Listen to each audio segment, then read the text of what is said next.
മുഖ്യമന്ത്രിയുടെയും ഗവർണറുടെയും മറ്റ് വിഐപികളുടെയും സുരക്ഷയ്ക്കായി തലസ്ഥാന നഗരത്തിൽ ഡെപ്യൂട്ടി കമ്മീഷണർ റാങ്കിലുള്ള ഉദ്യോഗസ്ഥരെ നിയമിക്കാൻ ആലോചന. ഇതിനുള്ള നിർദ്ദേശങ്ങൾ സമർപ്പിക്കാൻ city police commissioner CH നാഗരാജുവിനോട് DGP ആവശ്യപ്പെട്ടു. DGP വിളിച്ചു ചേർത്ത ഉന്നത ഉദ്യോഗസ്ഥരുടെ യോഗത്തിൽ മുഖ്യമന്ത്രിയുടെയും ഗവർണറുടെയും സുരക്ഷ ചർച്ചയായി.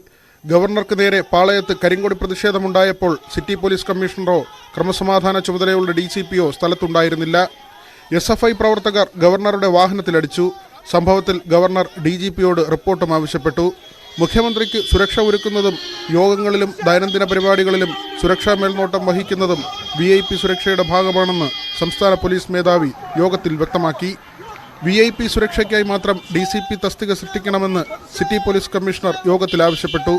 ക്രമസമാധാന ചുമതലയുള്ള DCPക്ക് നിരവധി ഉത്തരവാദിത്തങ്ങളുണ്ട്.